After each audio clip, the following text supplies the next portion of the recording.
السلام علیکم ورحمۃ اللہ وبرکاتہ۔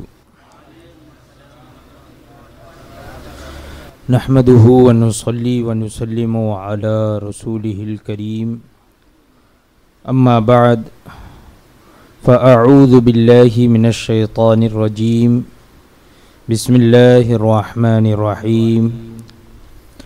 الرحمن علم القرآن خلق الانسان علمه البیان، صدق اللہ مولانا العظیم وبلغنا رسوله النبی الامین الکریم، ونحن على ذلك لمن الشاہدین والشاکرین والحمد للہ رب العالمین۔ آئیے سب سے پہلے آقا نامدار مدنی تاجدار روحی فدا جناب احمد مجتبی محمد مصطفیٰ صلی اللہ تعالی علیہ وسلم کی بارگاہ بے کس پناہ میں ہدیہ درود نچھاور کریں۔ اللہم صلی علی سیدنا و مولانا محمد معدن الجود والکرم والہ الکرام وابنہ الکریم وبارک وسلم صلاة و سلاما علیکہ یا سیدی یا رسول اللہ صلی اللہ تعالی علیہ وسلم۔ درس جال حق میں وہ احادیث کریمہ جو مخالفین کی جانب سے علم غیب کی نفی میں پیش کی جاتی ہے، ان احادیث کریمہ کا صحیح مفہوم اور ان مخالفین کو جواب اس سے پہلے ذکر کیا گیا۔ تین احادیث کریمہ اس سے پہلے ذکر ہوئی۔ چوتھی حدیث حضرت صدیقۃ الکبریٰ یعنی حضرت عائشہ صدیقہ رضی اللہ تعالی عنہا کا ہار گم ہو گیا، جگہ جگہ تلاش کرایا گیا، نہیں ملا، پھر اونٹ کے نیچے سے برآمد ہوا۔ یعنی وہ اونٹ جس پر حضرت عائشہ صدیقہ رضی اللہ تعالی عنہا نے سواری فرمائی تھی، اس اونٹ کو اٹھایا گیا تو اس اونٹ کے نیچے سے وہ ہار برآمد ہوا۔ تو اب مخالفین یہ کہتے ہیں کہ اگر حضور صلی اللہ تعالی علیہ وسلم کو علم تھا تو لوگوں کو اسی وقت کیوں نہ بتا دیا کہ ہار وہاں ہے؟ تو اس سے معلوم ہوا کہ ان کو علم نہیں تھا۔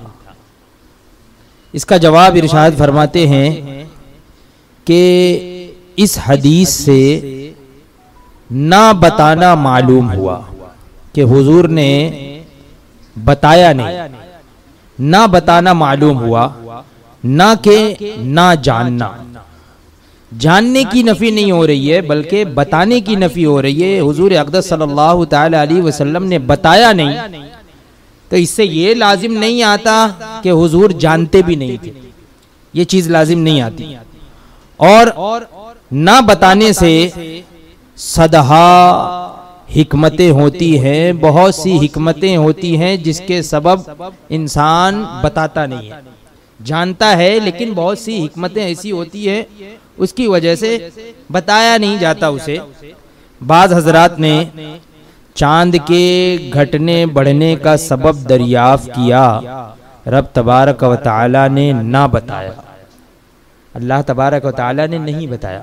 چاند کے گھٹنے اور بڑھنے کا سبب دریافت کیا، اللہ تبارک و تعالی نے انہیں نہیں بتایا، تو کیا معاذ اللہ خدائے پاک کو بھی علم نہیں کہ نہیں بتایا؟ تو نہ بتانا یہ جو ہے وہ نہ جاننے کو لازم نہیں ہے۔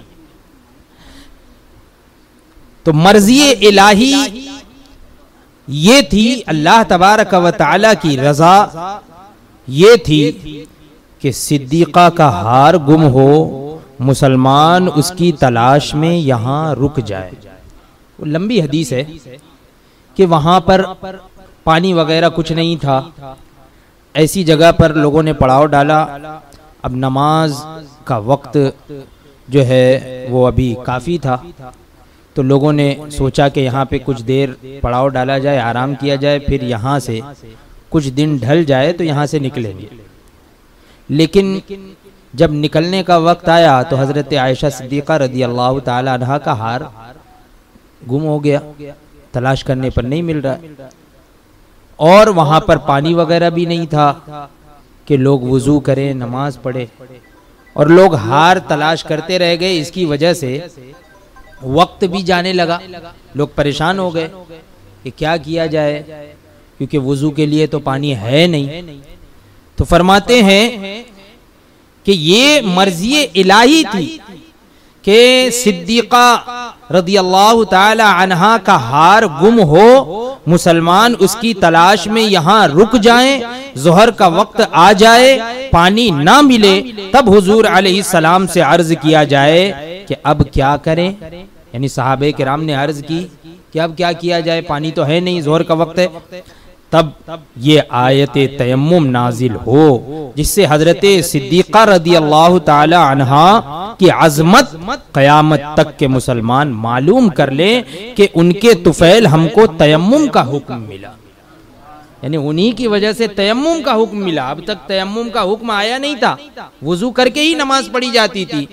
تو اب یہ تیمم کا حکم یہ حضرت عائشہ صدیقہ رضی اللہ تعالی عنہا کے سبب سے ملا کہ آپ کا ہار نہ گم ہوا ہوتا ایسی جگہ پر تو تیمم کی آیت اس سبب سے نازل نہیں ہوتی.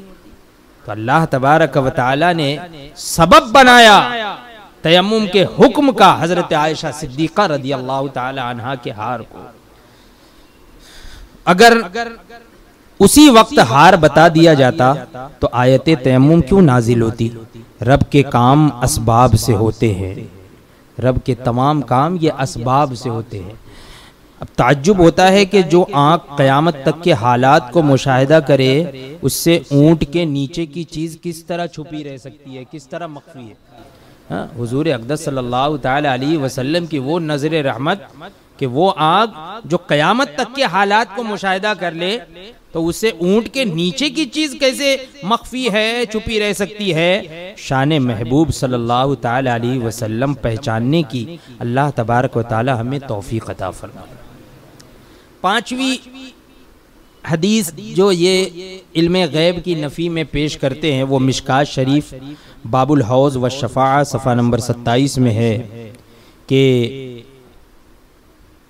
لَيَرِدَنَّ عَلَيَّ أَقْوَامٌ أَعْرِفُهُمْ وَيَعْرِفُونَنِي ثُمَّ يُحَالُ بَيْنِي وَبَيْنَهُمْ فَأَقُولُ إِنَّهُمْ مِنِّي فَيُقَالُ إِنَّكَ لَا تَدْرِي مَا أَحْدَثُ بَعْدَكَ فَأَقُولُ سُحْقًا سُحْقًا لِمَنْ غَيَّرَ بَعْدِي.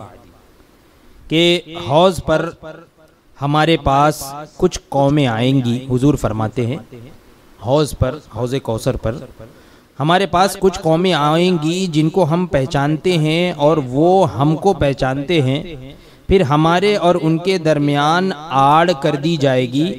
ہم کہیں گے کہ یہ تو ہمارے لوگ ہیں، تو کہا جائے گا کہ آپ نہیں جانتے کہ انہوں نے آپ کے بعد کیا نئے کام کیے.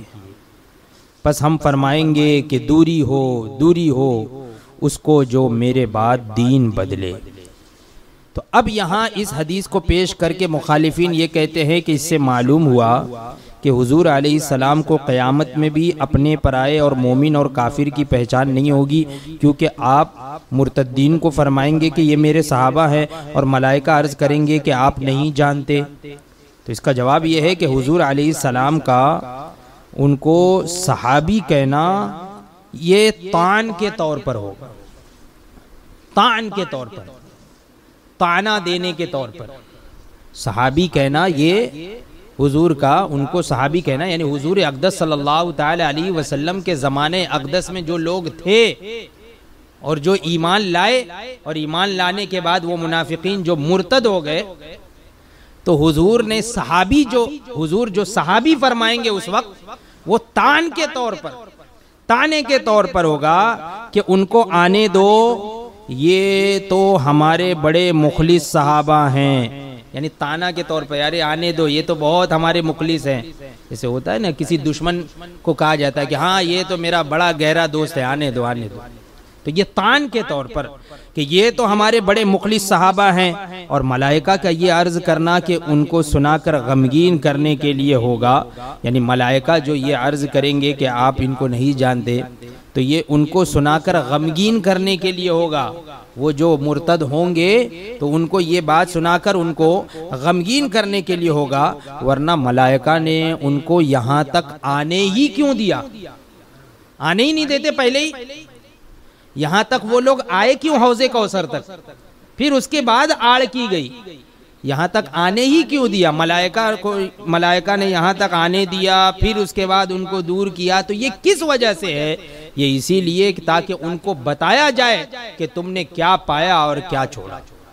جیسا کہ قرآن کریم میں ہے کہ جہنمی کافر سے کہا جائے گا ذق انک انت العزیز الکریم، عذاب چکھ، تو تو عزت والا کرم والا ہے، تو تو عزت والا کرم والا ہے.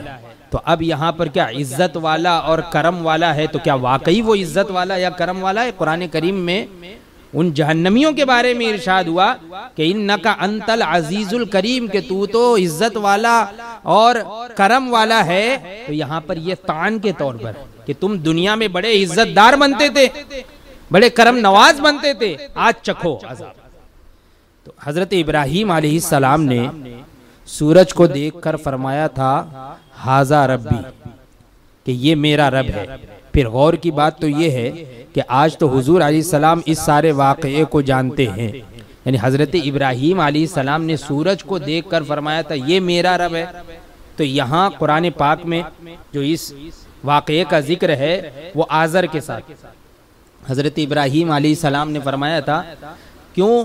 اس لیے کہ وہ جو آزر تھا حضرت ابراہیم علیہ السلام کا چچا، تو اس نے چاند کو دیکھا تو کہا میرا رب ہے، پھر وہ ڈوب گیا تو پھر کہا نہیں، پھر سورج کو دیکھا تو میرا رب ہے. تو حضرت ابراہیم علیہ السلام نے طعن کے طور پر یہ فرمایا کہ یہ میرا رب. یعنی یہ ہمارا رب ہو سکتا ہے؟ یہ مطلب یہ میرا رب، یہ خبر دینا نہیں ہے، بلکہ طعن کے طور پہ کہ کیا یہ چیز، یہ سورج، یہ ہمارا رب ہو سکتی ہے. پھر غور کی بات تو یہ ہے کہ آج تو حضور علیہ السلام اس سارے واقعے کو جانتے ہیں اور فرماتے ہیں اعرفہم، ہم ان کو پہچانتے ہیں، کیا اس دن بھول جائیں گے؟ حضور فرماتے ہیں دنیا میں کہ ہم ان تمام لوگوں کو پہچانتے ہیں، تو کیا اس دن حضور بھول جائیں گے؟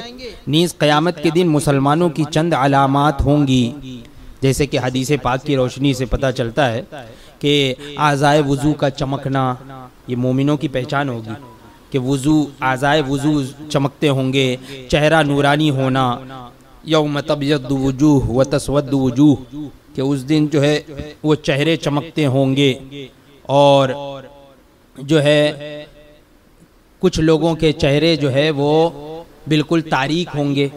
تو اس سے جو ہے فرق واضح ہو جائے گا مومن اور کافر کا.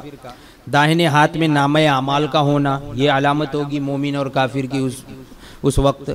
ایسے ہی پیشانی پر سجدے کا داغ ہونا، دیکھو مشکات کتاب الصلاۃ، اور کفار کی علامت ہوگی، اور ان کے خلاف ہونا، اور ان لوگوں کو ملائکہ کا روکنا یہ کفار کی علامت ہوگی. مومنوں کے خلاف اور ملائکہ کو، ان لوگوں کو ملائکہ کا روکنا ان کی ارتداد کی خاص علامت ہوگی جو آج بیان ہو رہی ہے. پھر کیا وجہ ہے کہ اتنی علامات کے ہوتے ہوئے حضور ان کو نہ پہچانے؟ نیز آج تو حضور علیہ الصلوۃ والسلام نے جنتی و جہنمی لوگوں کی خبر دے دی. اس دنیا میں ہی تمام جنتیوں کی اور جہنمیوں کی خبر یہ حضور نے عطا فرما دی. عشرہ مبشرہ کو بشارت دی، 2 کتابیں صحابہ کرام کو دکھا دی جن میں جنتی اور جہنمی لوگوں کے نام ہیں.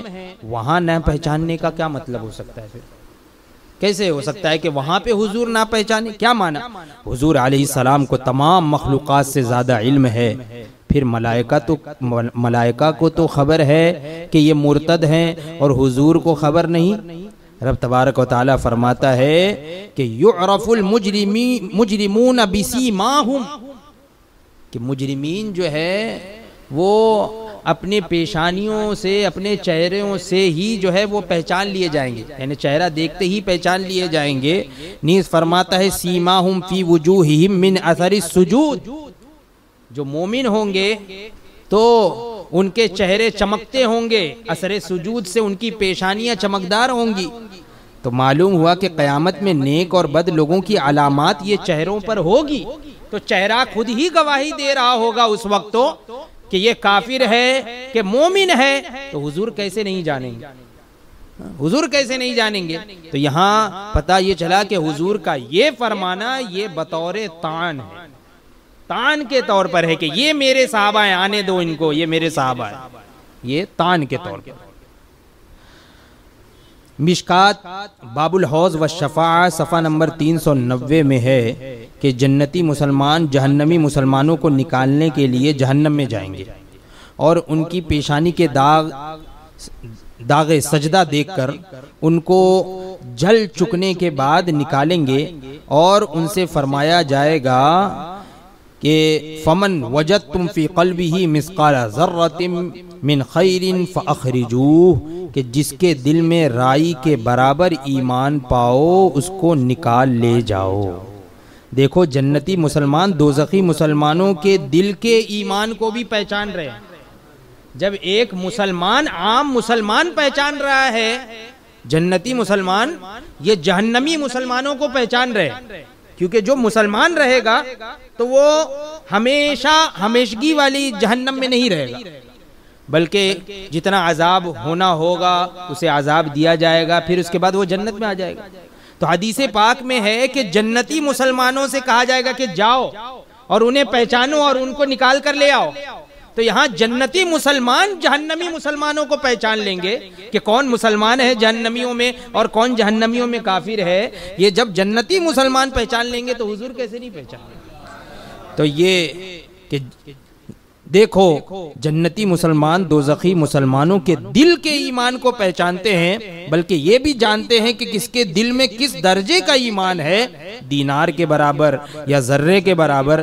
لیکن حضور علیہ السلام کو چہرہ دیکھ کر، علامت دیکھ کر بھی خبر نہیں ہوتی کہ یہ مسلمان ہے یہ کافر۔ یہ کون سی بات ہے؟ اللہ تعالی سمجھ نصیب فرمائے، ایسے لوگوں کو سمجھ عطا فرمائے۔ چھٹی حدیث ہے بخاری شریف جلد اول کتاب الجنائز صفحہ نمبر 166 میں حضرت ام العلا کی روایت ہے کہ واللہ ما ادری وانا رسول اللہ ما یفعل بی، کہ اللہ کی قسم میں نہیں جانتا حالانکہ میں اللہ کا رسول ہوں کہ میرے ساتھ کیا کیا جائے گا۔ خدا کی قسم میں نہیں جانتا حالانکہ میں اللہ کا رسول ہوں، کیا نہیں جانتا کہ میرے ساتھ کیا کیا جائے گا۔ تو مخالفین اس حدیث کو بطور استدلال پیش کرتے ہوئے کہتے ہیں کہ اس سے معلوم ہوا کہ حضور علیہ السلام کو اپنی بھی خبر نہ تھی کہ قیامت میں مجھ سے کیا معاملہ ہوگا، ہے نا۔ اس حدیث کو پیش کرتے ہیں تو اس کا جواب یہ ہے کہ اس جگہ علم کی نفی نہیں بلکہ درایتن کی نفی ہے، یعنی میں اپنے قیاس اور اٹکل سے نہیں جانتا کہ میرے ساتھ کیا معاملہ ہوگا۔ یہاں پہ درایت کی نفی ہے۔ درایت کی نفی کا مطلب یعنی جو کچھ میں جانتا ہوں وہ میں اپنے قیاس سے نہیں جانتا، اپنی رائے سے نہیں جانتا، اپنی طرف سے اجتہاد کر کے نہیں جانتا، اپنی طرف سے کوشش کر کے نہیں جانتا، بلکہ اللہ کی عطا سے جانتا ہوں۔ یہ مطلب ہے۔ تو فرماتے ہیں کہ یعنی میں اپنے اٹکل و قیاس سے نہیں جانتا کہ میرے ساتھ کیا معاملہ ہوگا، بلکہ اس کا تعلق وحی الہی سے ہے۔ تو اے ام العلا، تم جو عثمان ابن مظعون کے جنتی ہونے کی گواہی محض قیاس سے دے رہے ہو یہ معتبر نہیں۔ یہ لمبی حدیث ہے اور اس میں ایک صحابی کے بارے میں حضرت ام العلا نے یہ فرمایا کہ یہ جنتی ہے۔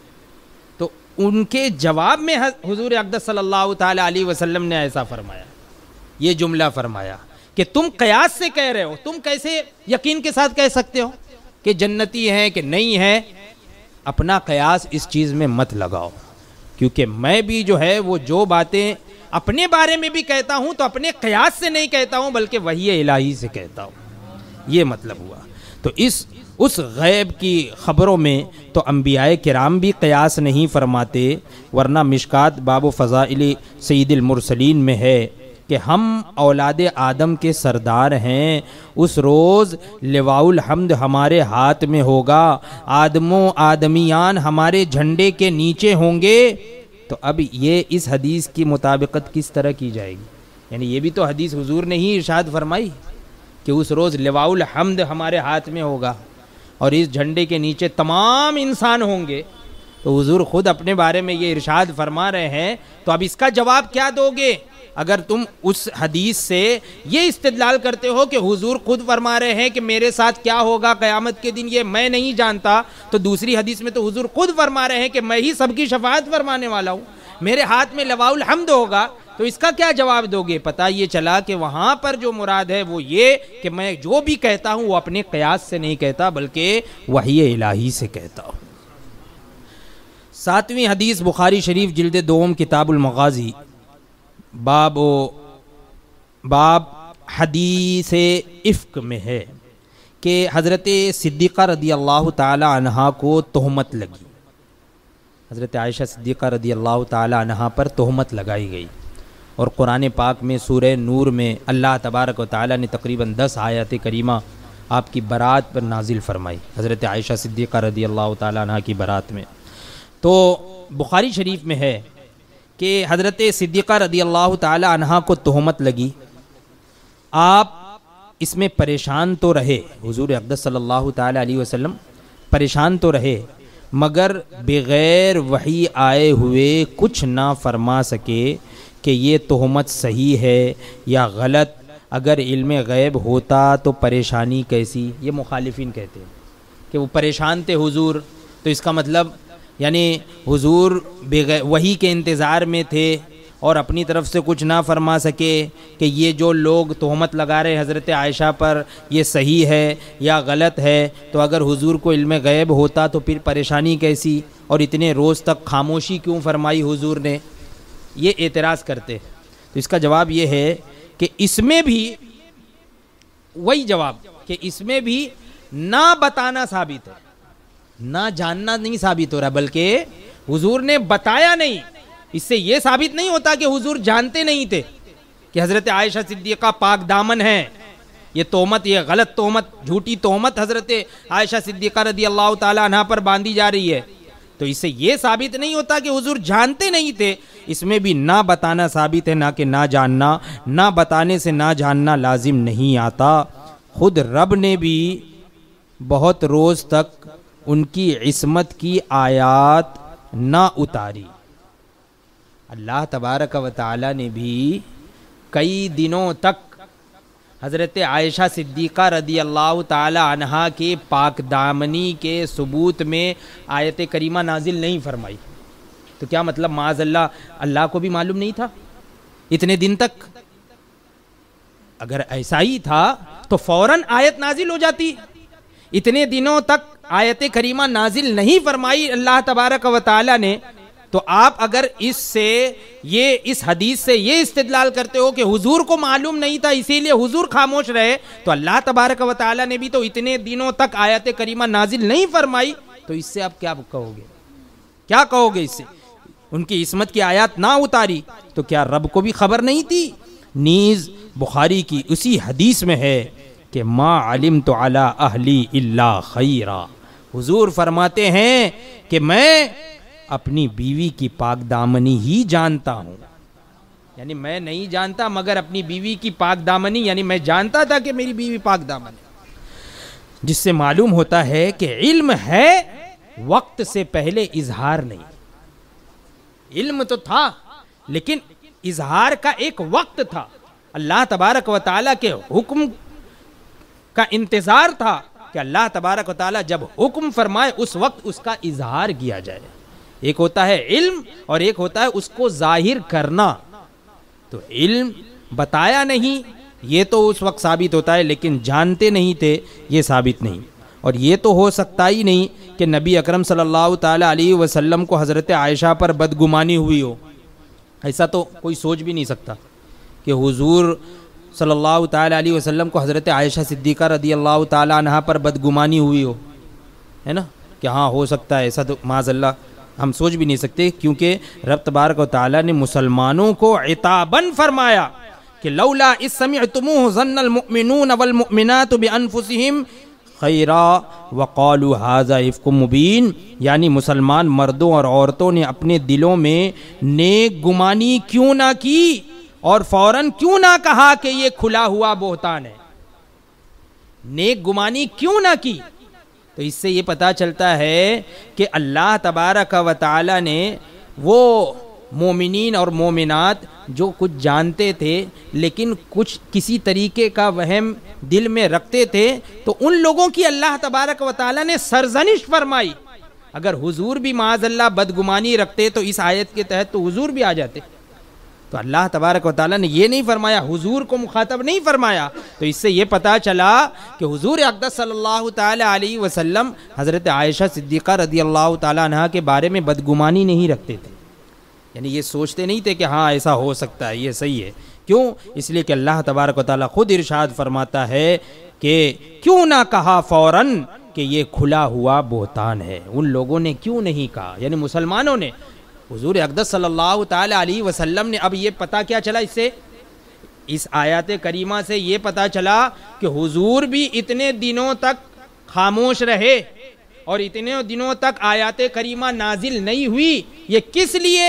اس لیے کہ عوام میں سے کوئی اٹھ کر کہہ دے کہ نہیں یہ پاک دامن ہے، اس انتظار میں کہ کوئی اٹھ کر کہہ دے، کوئی تو عوام میں سے کہہ دے کہ نہیں یہ لوگ غلط تہمت لگا رہے ہیں، اس لیے انتظار کیا گیا۔ پتہ لگا کہ نزول برات سے پہلے ہی مسلمانوں پر نیک گمانی واجب اور بدگمانی حرام تھی، یعنی جب یہ آیت کریمہ نازل ہوئی تو اس سے پہلے ہی مسلمانوں پر نیک گمانی یہ ضروری تھی، نیک گمانی کرنا چاہیے تھا حضرت عائشہ صدیقہ رضی اللہ تعالیٰ عنہ کے بارے میں۔ جو لوگ بدگمانی کر رہے تھے تو وہ غلط تھا، ناجائز تھا، اور نبی علیہ الصلوۃ والسلام کیا کوئی حرام کام کر سکتے ہیں؟ ہاں، تو اگر حضور کے بارے میں کوئی یہ کہے کہ بدگمانی تھی تو پھر یہاں پر تو نبی علیہ الصلوۃ والسلام تو معصوم ہے نا، حرام سے معصوم ہیں، تو آپ بدگمانی ہرگز نہیں فرما سکتے۔ ہاں، آپ کا فوراً یہ فرمانا کہ ھذا افک مبین یہ آپ پر واجب نہ تھا، کیونکہ آپ کے گھر کا معاملہ تھا۔ رہی پریشانی اور اتنا سکوت، یہ کیوں ہوا؟ تو پریشانی کی وجہ معاذ اللہ لا علمی نہیں ہے۔ اگر کسی عزت و عظمت والے کو غلط الزام لگا دیا جائے، اگر کوئی عزت والا ہو، کوئی عزت والا ہو، وجاہت والا ہو، جیسے یہاں پر آپ لوگ بیٹھے ہوئے عزت والے، اب آپ ہی پر کوئی گندا گھنونا جھوٹا ایسا گھنونا الزام کوئی لگا دے، حرام کاری کا یا کسی بھی چیز کا الزام اگر کوئی لگا دے، تو اب اگر کسی عزت و عظمت والے کو غلط الزام لگا دیا جائے اور وہ خود جانتا بھی ہو کہ یہ الزام غلط ہے، پھر بھی اپنی بدنامی کے اندیشے پر پریشان ہوتا ہے کہ کہیں میری بدنامی نہ ہو، پریشان رہتا ہے کہ میری بدنامی نہ ہو۔ لوگوں میں اس افواہ کا پھیلنا ہی پریشانی کا باعث ہوا۔ لوگوں میں یہ جو افواہ پھیلی نا حضرت عائشہ صدیقہ رضی اللہ تعالی عنہ کی تہمت کے بارے میں، یہی پریشانی کا باعث ہوا۔ یعنی جو حدیث پاک میں ہے کہ حضور اقدس صلی اللہ تعالی علیہ وسلم پریشان رہے، تو یہ پریشانی کا سبب کیا تھا؟ لوگوں میں اس افواہ کا پھیلنا، یہ جو غلط افواہ پھیلی یہ پریشانی کا باعث ہوا۔ اگر آیات کے نزول کا انتظار نہ فرمایا جاتا اور پہلے ہی سے عصمت کا اظہار فرمایا جاتا، یعنی پاک دامنی کا اظہار حضور فرما دیتے، تو منافقین کہتے کہ اپنی اہل خانہ کی حمایت کر رہے ہیں۔ فوراً منافقین کیا کہتے ہیں کہ یہ دیکھو لوگ تہمت لگا رہے، یہ فوراً اپنی بیوی کی جو ہے حمایت کر رہے ہیں، اپنے اہل خانہ کی حمایت کی، اور مسلمانوں کو تہمت کے مسائل نہ معلوم ہوتے کہ تہمت لگانے پر جو ہے کیسا عذاب ہے، یہ معلوم نہیں ہوتا، یہ مسئلہ نہیں معلوم ہوتا کہ تہمت لگانا کتنا، اس کی کتنی بڑی وعید ہے۔ یہ وعید اسی وقت معلوم ہوئی جب لوگوں نے تہمت لگائی اور بعد میں آیات کریمہ نازل ہوئی۔ تو مسلمانوں کو تہمت کے مسائل نہ معلوم ہوتے، اور پھر مقدمات کی تحقیقات کرنے کا طریقہ نہ آتا، یعنی لوگوں میں کس طریقے سے تحقیق کی جائے، مقدمہ کیسے ہو، کیس ہوا تو کیس میں کیسے تحقیق کرنی چاہیے، کیسے نہیں کرنی چاہیے، کیا طریقہ ہے، تو یہ طریقہ معلوم نہ ہوتا، اور صدیقۃ الکبریٰ کو صبر کا وہ ثواب نہ ملتا جو اب ملا۔ اتنے دنوں تک جو حضرت عائشہ صدیقہ رضی اللہ تعالی عنہا نے کیا گزری ہوگی آپ پر اور حضور پر، تو انہوں نے جو صبر کیا تو اس صبر کا ثواب اس وقت نہ ملتا جو اب ملا۔ اس تاخیر میں بہت سی حکمتیں ہیں، صدہا حکمتیں ہیں، اور یہ تو مسئلہ عقائد کا ہے، یہ تو مسئلہ عقائد کا ہے کہ نبی کی بیوی بدکار نہیں ہو سکتی، نبی کی بیوی بدکار نہیں ہو سکتی۔ رب تبارک و تعالیٰ فرماتا ہے الخبیثات للخبیثین والخبیثون للخبیثات، کہ گندی عورتیں گندے مردوں کے لیے ہیں اور گندے مرد گندی عورتوں کے لیے۔ تو اب اس گندگی سے مراد کون سی گندگی ہے؟ زنا والی گندگی۔ اس گندگی سے مراد گندگی یہ زنا ہے، یعنی نبی کی بیوی جو ہے معاذ اللہ زانیہ نہیں ہو سکتی ہے نا۔ ہاں کافرہ ہو سکتی ہے کہ کفر سخت جرم ہے مگر گھنونی چیز نہیں، گھنونی چیز، گھنونا الزام، یعنی یہ زنا یہ ایک گھنونی چیز ہے، ایک فعل ہر ایک کے نظر میں یہ گھنونا ہے۔ تو اب اگر کوئی یہ کہے اعتراض میں، کوئی اس طریقے سے اگر کہے کہ حضرت نوح علیہ السلام کے بارے میں قرآن پاک میں ہے کہ تم جو ہے اپنی بیوی کو چھوڑ کر نکل جاؤ کیونکہ وہ تم میں سے نہیں ہے، تو اب کیا مطلب ہوا؟ تو اب یہاں پر اس کا بھی جواب دیا جا رہا ہے کہ زنا کا الزام لگانا اور زنا کا جو یہ فعل ہے یہ گندگی میں شمار ہوتا ہے، اور کفر جو ہے یہ ایک بڑی غلط چیز ہے لیکن گھنونی نہیں۔ گھنونی یعنی ہر ایک چاہے کافر ہو کہ مسلم ہو جس سے گھن کرتا ہو، جس کو غلط سمجھتا ہو، یہ مراد ہے یہاں پر۔ تو وہی فرما رہے ہیں کہ ہاں کافرہ ہو سکتی ہے کہ کفر سخت جرم ہے مگر گھنونی چیز نہیں، ہر شخص اس سے عار نہیں کرتا، اور زنا سے تو ہر طبیعت نفرت اور عار کرتی ہے، شرم محسوس کرتی ہے۔ اسی لیے انبیاء کی بیویوں کو کبھی خواب میں احتلام بھی نہیں ہوتا، خواب میں احتلام بھی نہیں ہوتا۔ یہ ازواج مطہرات کا یہ حال ہے۔ دیکھو مشکات کتاب الغسل کہ حضرت ام سلمہ رضی اللہ تعالی عنہا نے اس پر تعجب فرمایا، حدیث پاک ہے، لمبی حدیث ہے، کہ عورت کو بھی احتلام ہوتا ہے۔ ایک عورت آئی اور اس نے یہ دریافت کیا، تو پھر حضرت ام سلمہ رضی اللہ تعالی عنہا وہ بھی وہاں پر بیٹھی ہوئی تھی، تو انہوں نے جب سنا تو تعجب میں کہا کہ کیا عورتوں کو بھی احتلام ہوتا ہے؟ یہ تعجب فرمانا کس وجہ سے تھا؟ یعنی اس سے یہ پتہ چلا کہ ازواج مطہرات کو احتلام بھی نہیں ہوتا ہے، یعنی گھنونے کا شائبہ بھی جہاں ہو وہ چیز بھی ان کو لاحق نہیں ہوتی۔ سمجھ میں آئی بات؟ تو تعجب فرمایا کہ عورت کو بھی احتلام ہوتا ہے، اور اس کی تحقیق ہماری کتاب شان حبیب الرحمن میں بھی ہے۔ تو کیا حضور علیہ السلام کو عقیدے کا یہ مسئلہ بھی معلوم نہیں تھا کہ حضرت صدیقہ رضی اللہ تعالی عنہا سید الانبیاء کی زوجہ پاک ہیں، ان سے یہ قصور ہو سکتا ہی نہیں، یہ گناہ کیسے ہو سکتا ہے؟ تو اب کیا یہ حضور کو نہیں معلوم تھا؟ نیز مرضی الہی یہ تھی کہ محبوب علیہ السلام کی عصمت کی گواہی ہم براہ راست دیں گے۔ حضور کی محبوبہ ہیں تو محبوب کے محبوبہ کی جو ہے وہ پاک دامنی کی گواہی اب حضور کی زبانی نہیں بلکہ ہم خود براہ راست دیں گے۔ اور قرآن میں یہ آیات اتار کر قیامت تک کے مسلمانوں سے تمام دنیا میں ان کی پاک دامنی کے خطبے پڑھوا لیں۔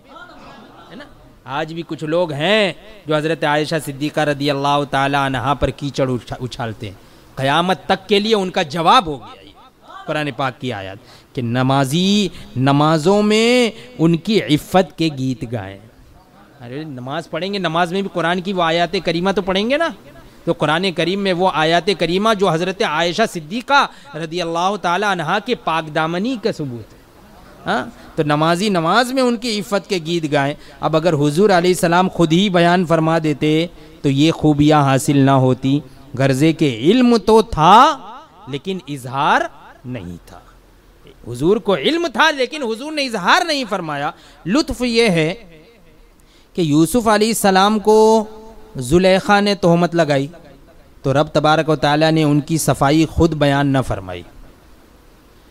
یوسف علیہ السلام پر بھی تہمت لگی تھی، مشہور واقعہ ہے، سورہ یوسف میں ہے، تو اللہ تبارک و تعالیٰ نے ان کی صفائی خود بیان نہ فرمائی بلکہ ایک شیر خوار بچے کے ذریعے چاک دامنی سے پاک دامنی ظاہر فرما دی۔ یعنی شیر خوار بچہ تھا، اس نے کہنا شروع کر دیا ہے نا، جو ابھی گہوارے میں تھا اسی نے کہہ دیا کہ دامن آگے سے پھٹا ہے کہ پیچھے سے پھٹا ہے.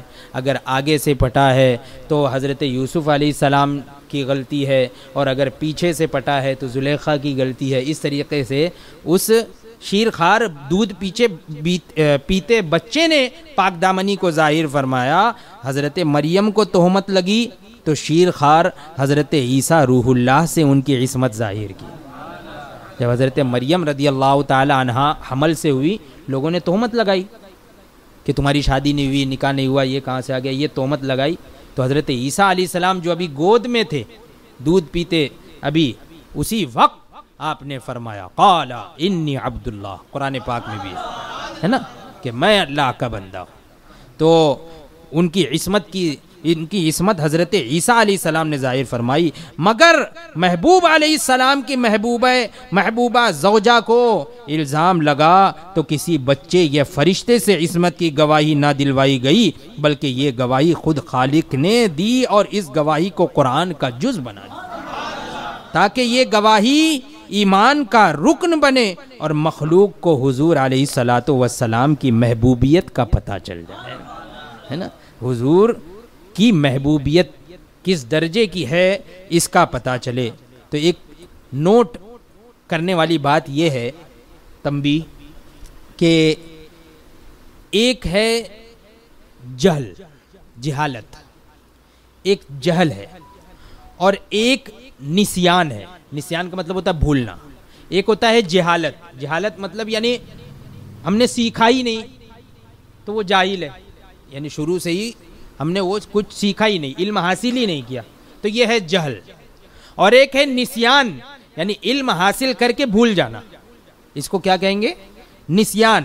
ایک ہے ذہول، تو جہل یہ نہ جاننا ہے، نسیان جان کر حافظے سے نکل جانا ہے، اور ذہول یہ ہے کہ کوئی حافظے میں ہو مگر ادھر توجہ نہ رہے، یعنی بھولا نہیں ہے لیکن توجہ نہیں گئی.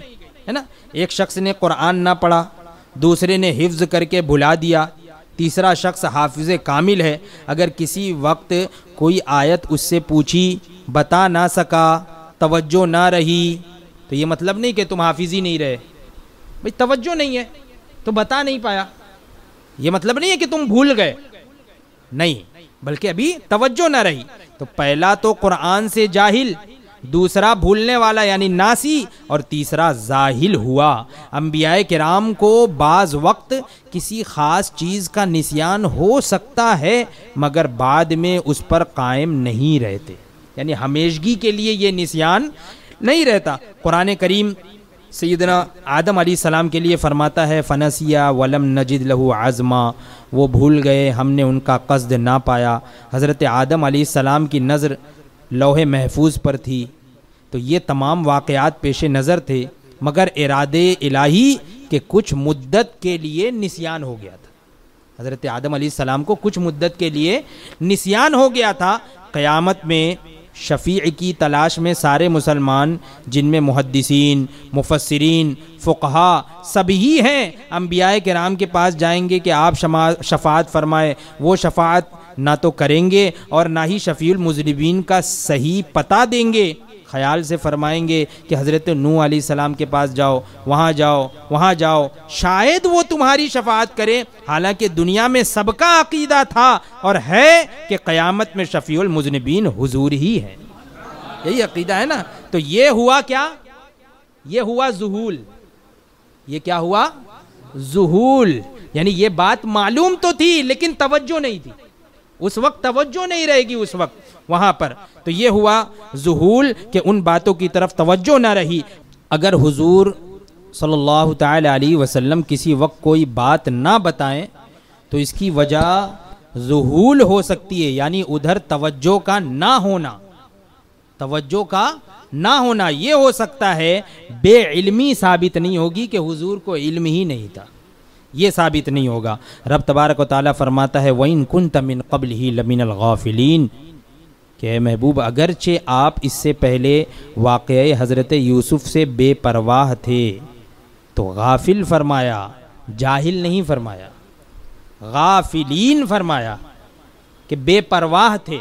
غافل فرمایا جاہل اللہ تبارک و تعالیٰ نے نہیں فرمایا. میں نے ابھی سب کی تعریف کر دی کہ جاہل کس کو بولتے ہیں, ناسی کس کو بولتے ہیں اور زاہل کس کو بولتے ہیں. تو یہاں پر جو ہے غافل فرمایا کہ غافل وہ کہ واقعہ علم میں ہے مگر ادھر دھیان نہیں. واقعہ تو علم میں ہے لیکن ادھر دھیان نہیں. شیخ سعدی گلستان میں فرماتے ہیں کہ کسی نے حضرت یعقوب علیہ السلام سے پوچھا کہ آپ نے حضرت یوسف کے کرتے کی خوشبو مصر سے تو پائی مگر کنعان کے کنویں میں رہے تو آپ معلوم نہ کر سکے؟ وہیں پہ کنویں میں تھے تو آپ کو معلوم نہیں ہوا اور مصر سے خوشبو آپ نے پا لی. تو فرمایا کہ ہمارا حال بجلی کی تڑپ کی طرح ہے, کبھی ظاہر کبھی چھپا ہوا ہے نا. ہمارا حال یہ بجلی کی تڑپ کی طرح ہے, کبھی ظاہر کبھی چھپا ہوا. قرآنی آیات سے معلوم ہوتا ہے کہ حضرت یعقوب علیہ السلام کو علم تھا کہ ماہ کنعان مصر میں تجلی دے رہا ہے.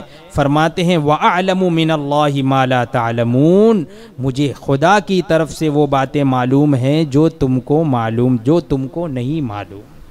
یعنی حضور حضرت یعقوب علیہ السلام کو یہ علم تھا. اور روح البیان پارہ 12 زیر آیت وَلَقَدْ أَرْسَلْنَا نُوحًا إِلَىٰ قَوْمِهِ میں ہے کہ رب تبارک و تعالیٰ نے اپنے پیاروں کا رونا رب تبارک و تعالیٰ کو اپنے پیاروں کا رونا بہت پسند ہے. حضرت نوح علیہ السلام اتنا روئے کہ نام ہی نوح ہوا.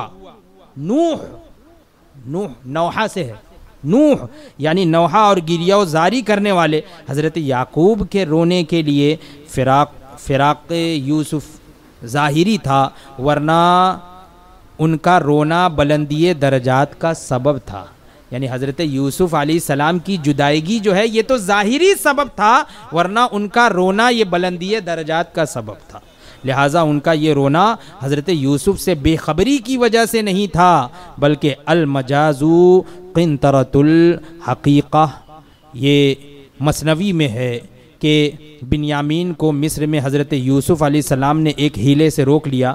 بھائیوں نے آ کر قسم کھائی اور قافلے والوں کی گواہی پیش کی کہ بنیامین مصر میں شاہی قیدی بنا لیے گئے, مگر فرمایا بل سورت لکم انفسکم امرا, کہ تمہارے نفس نے تمہیں ہیلا سکھا دیا. یعنی یوسف کو بھی میری اولاد نے ہی جدا کیا اور بنیامین کو بھی میری اولاد یعنی حضرت یوسف علیہ السلام نے ہی ہیلے سے روکا. تو اب جس سے معلوم ہوتا ہے کہ اصل واقعے کی خبر ہے. انشاءاللہ تبارک و تعالی یہ تفصیلی جو جواب یہ انشاءاللہ پھر جو ہے اگلی دینی نشست میں پھر سے بیان کیا جائے گا. اللہ تبارک و تعالی ہم تمام لوگوں کے عقیدے اور ایمان کی حفاظت فرمائے. السلام علیکم ورحمۃ اللہ وبرکاتہ.